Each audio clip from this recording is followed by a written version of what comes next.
Selamat datang kembali di sesi Kupas Tuntas Sumber Anda. Pernah nggak sih Anda merasa, organisasi atau tim Anda itu jalannya kayak kurang kenceng? Kayak ada potensi besar, tapi kok nggak keluar gitu? Sering banget itu ya. Kayak mesin yang bagus, tapi giginya nggak masuk penuh. Nah, persis. Hari ini kita mau coba gali pemikiran Frank Slootman. Dia ini CEO serial yang, terkenal banget lah bawa perusahaan terbang tinggi. Kita bakal lihat dari kutipan bukunya, Amped It Up. Slootman ini memang reputasinya soal eksekusi ya, kenceng. Betul. Fokus kita kali ini tuh memahami filosofi inti Empty Wrap dari bab 1 bukunya. Gimana caranya perusahaan bisa ningkatin performa secara drastis, tapi bukan dengan cara yang mahal atau rombak total model bisnis loh. Bukan itu ya poinnya. Bukan, tapi lebih ke gimana ya, hal mendasar. Naikin ekspektasi, urgensi, sama intensitas. Sumber kita jelas ya bab 1 buku Slootman. Oke, kita bedah bareng ya. Apa aja itu? Data domain, terus service now, sama yang terakhir Snowflake. Semuanya itu dia bawa dari kondisi yang mungkin biasa aja, atau bahkan sulit, sampai sukses luar biasa. IPO miliaran dolar, akuisisi strategis, pokoknya track recordnya jelas lah. Wow, jadi bukan cuma satu kali sukses ya? Bukan, dan kredibilitasnya itu juga dikuatkan sama testimoni dari tokoh-tokoh industri lain. Misalnya nih, Doug Leone dari Sequoia Capital, itu kan visi gede banget ya. Iya, Sequoia terkenal banget. Nah, dia bilang Slootman itu nggak ada tandingannya kalau soal eksekusi yang hardcore. Terus Bill McDermott pas di ServiceNow bilang buku ini wajib dibaca. Banyak lagi lah nama besar lain yang kasih pujian. Bukan nasihat dari Menara Gading gitu ya? Nah, akar konsepnya ini kan seperti yang Anda bilang tadi dari artikel LinkedIn dia yang sempat viral banget. Betul, dari artikel itu dulunya. Premisnya itu loh, yang menurut saya pribadi menarik banget. Kebanyakan organisasi itu punya, ruang perbaikan performa yang gede banget. Tanpa harus ubah arah strategi secara fundamental. Jadi potensinya udah ada sebenarnya ya, cuma belum digaspol aja gitu. Iya. Pesan intinya tuh kayak, terusin aja apa yang lagi Anda kerjain, tapi lakukan dengan intensitas yang jauh lebih tinggi. Gitu kira-kira. Tuh. Ya karena banyak banget yang minta setelah artikelnya viral itu. Dia kayak ngerasa punya, kewajiban gitu sebagai pemimpin buat bagi pengalaman. Oh, jadi ada rasa tanggung jawab ya? Iya, bukan buat ngeyakinin semua orang harus ikut cara dia sih. Tapi lebih buat bantu pemimpin lain di level manapun. Biar mereka bisa, pakai istilah dia, menegakkan tulang punggung dan terus berjuang. Dia juga nekanin banget bedanya antara cuma ngeliatin atau ngasih nasihat kayak visi gitu kan, sama beneran ngerjain di lapangan sebagai CEO. Beda tekanannya ya pasti. Nah, jauh beda. Tanggung jawabnya, tekanannya, semua beda. Itu poin penting banget. Jadi gimana caranya Slootman ini nyaranin kita buat mulai ningkatin intensitas tadi? Di bab 1 itu kan dia kasih 5 langkah kunci ya. Coba kita lihat satu-satu. Yang pertama nih, dan mungkin paling dasar ya, raise your standards. Tingkatkan standar Anda. Ini fondasinya kayaknya ya. Iya. Dia cerita gimana dia terinspirasi sama standarnya Steve Jobs yang terkenal insanely great itu. Luar biasa gila standarnya.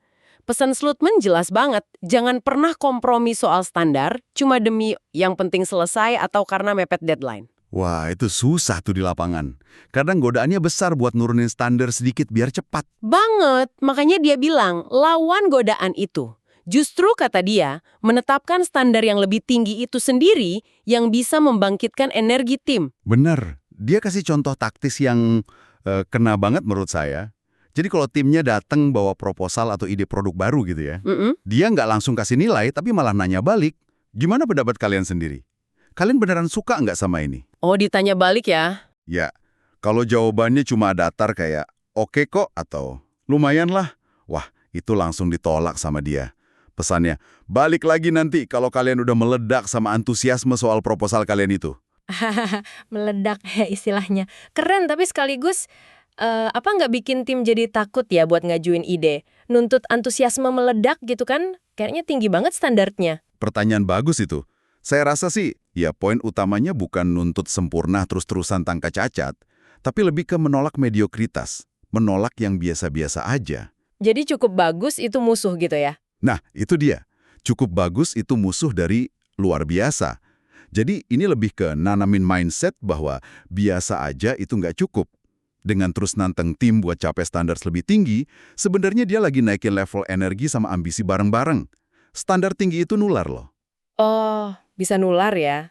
Iya, kalau orang lihat pemimpinnya nggak mau terima hasil yang mediocre, mereka juga bakal kepacu kasih yang terbaik. Jadi ini lebih ke arah bangun budaya excellence, bukan sekedar nuntut tanpa arah. Masuk akal, masuk akal. Jadi setelah standar dinaikin, tantangan berikutnya kata Slutman itu align your people and culture. Selaraskan orang dan budaya Anda. Ini soal mastiin semua dayungnya ke arah yang sama ya. Makin gede organisasi, makin susah nih kayaknya. Krusial banget. Dan seringnya, ketidakselarasan ini tuh kayak ada di depan mata, tapi nggak kelihatan jelas. Slutman kasih contoh kuat banget dari Snowflake. Gimana tuh contohnya? Jadi model bisnis Snowflake itu kan basisnya consumption. Pelanggan bayar sesuai yang mereka pakai. Tapi di awal-awal, fokus internal perusahaan, terutama tim sales, itu malah ke bookings. Nilai total kontrak yang ditandain. Oh, beda ya fokusnya. Consumption versus booking. Beda. Akibatnya apa? Tim sales jadi semangat jualan gede-gedean di awal, kadang malah oversold, jual lebih dari kebutuhan pelanggan. Nggak terlalu peduli itu layanan beneran dipakai apa enggak. Waduh. Karena komisinya basisnya bookings, bukan pendapatan real dari konsumsi. Nah, ini jadi masalah pas perpanjangan kontrak. Nilainya bisa turun kalau ternyata konsumsi aktualnya rendah. Ketidakselarasan ini nyebar kemana-mana. Wah, itu contoh jelas banget ya. Gimana metrik yang salah bisa bikin perilaku jadi salah arah. Terus solusinya gimana waktu itu? Solusinya, ya radikal tapi logis, ubah total fokus perusahaan. Semua ke konsumsi, metrik utama, insentif, komunikasi, semua diarahkan ke sana. Semua diubah berarti ya? Iya. Tim eksekutifnya aja misalnya, dievaluasi dan kompensasinya berdasarkan metrik yang sama, biar semua tujuannya satu. Ini juga alasan kenapa Slutman sering banget hapus sistem MBO. MBO, Management by Objectives itu ya? Yang target individu. Betul. Menurut dia, MBO itu sering bikin orang jadi terlalu fokus ke target pribadi masing-masing. Kadang malah ngorbanin tujuan besar perusahaan. Dia bilang, kalau Anda butuh MBO biar orang termotivasi, wah mungkin ada masalah sama orangnya, atau manajernya, atau dua-duanya. Pandangan yang cukup keras ya soal MBO. Iya, menurut dia, keselarasan sejati itu datangnya dari tujuan bersama yang jelas dan budaya yang dukung itu. Menghapus MBO itu langkah berani loh. Nah, ini nyambung nih ke langkah ketiga. Sharpen your focus. Pertajam fokus Anda.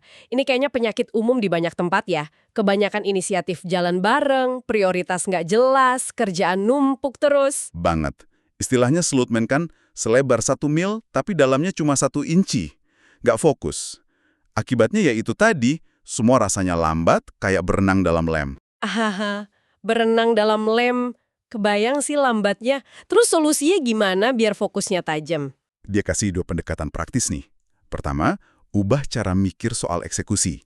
Jangan paralel, tapi sekuensial. Sekuensial, maksudnya satu-satu gitu? Iya, kerjain lebih sedikit hal dalam satu waktu, tapi beresin sampai tuntas. Memaksa diri buat prioritasin secara tegas itu penting. Kedua, biasain buat terus nanya. Apa yang nggak akan kita lakukan, sama konsekuensinya apa kalau kita nggak kerjain ini. Ini buat motongin hal-hal yang kurang penting. Oh, jadi bukan cuma nentuin apa yang mau dikerjain, tapi juga apa yang nggak mau dikerjain ya? Justru itu penting banget. Ada latihan mental yang dia sarangin, lumayan menantang sih. Kalau Anda cuma boleh kerjain satu hal aja sepanjang tahun ini, apa itu dan kenapa? Wah, satu hal doang setahun. Susah itu pasti mikirnya. Susah, tapi maksa kita jadi jernih banget soal apa yang paling vital. Kutipannya soal ini bagus banget. Prioritas itu idealnya kata tunggal. Kalau Anda punya banyak prioritas, Anda sebenarnya nggak punya prioritas sama sekali. Dalam banget itu. Intinya kejelasan lawan kekaburan. Ambiguitas itu bikin bingung, buang-buang energi.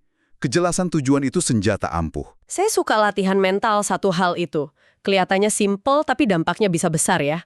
Nah, dari fokus yang tajam ini, logis kalau langkah berikutnya itu pick up the pace. Percepat laju Anda. Betul, nyambung banget. Slotman gambarin organisasi yang lesu itu kayak antrian di kantor layanan publik. Orang baru gerak cepat pas jam mau pulang.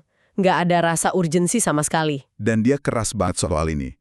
Pemimpin yang nentuin kecepatan organisasi. Bukan cuma lewat memo atau pengumuman ya. Tapi lewat apa dong?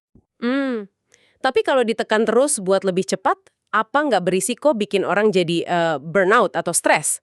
Budaya kerjanya jadi nggak sehat gitu. Itu kekhawatiran yang wajar sih, tapi cara Slutman ngelihatnya agak beda. Ini bukan soal nuntut jam kerja lebih panjang membabi buta, tapi lebih ke nanemin rasa urgensi dan ngilangin hambatan atau kelambanan yang nggak perlu. Jadi bukan soal kerja keras, tapi kerja cerdas dan cepat ya? Bisa dibilang gitu. Dia malah argumen, orang-orang yang performanya tinggi itu justru benci lingkungan kerja yang lamban dan birokratis. Mereka mau lihat progres, mau ada energi. Jadi percepat laju itu bukan buat niksa orang, tapi buat ciptain lingkungan dinamis di mana hasil bisa cepat kelihatan. Dia bahkan bilang, sabar yang berlebihan dalam bisnis itu bisa jadi tanda kepemimpinan lemah. Wah, sabar malah bisa jadi tanda lemah ya? Dalam konteks ini, iya. Pola pikirnya harus ASAP, as soon as possible, secepat mungkin. Jangan nunda-nunda. Menarik banget cara dia melihat kecepatan dan kesabarannya, beda dari biasanya. Oke, jadi standar, selaras, fokus, cepat. Langkah kelima ini transform your strategy, transformasi strategi Anda. Ini agak mengejutkan karena kesannya buku ini fokus banget ke eksekusi. Betul, dia ngakuin kok. Eksekusi hebat itu langka dan krusial banget.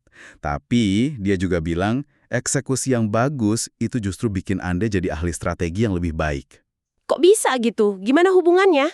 Karena gini, kalau eksekusinya cepat dan fokus, Anda kan dapat feedback dari pasar lebih cepat. Anda jadi lebih paham realita di lapangan. Nah, itu semua jadi input berharga buat nyempurnain strategi atau bahkan mengubah strategi kalau perlu. Oh, jadi eksekusi ngasih makan ke strategi gitu ya? Bisa dibilang gitu, saling ngisi. Nah, maksud transformasi strategi di sini itu soal kemampuan buat buka aperture. Kayak lensa kamera gitu, dibuka lebih lebar. Maksudnya memperluas cara pandang. Iya, memperluas cakrawala berpikir soal model bisnis, pasar baru yang bisa dijangkau, potensi pertumbuhan jangka panjang.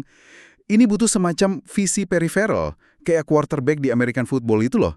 Harus lihat seluruh lapangan, bukan cuma pemain di depannya. Butuh mikir yang lebih abstrak, lebih dinamis. Nggak cuma mikirin yang sekarang ya, tapi jauh ke depan. Persis.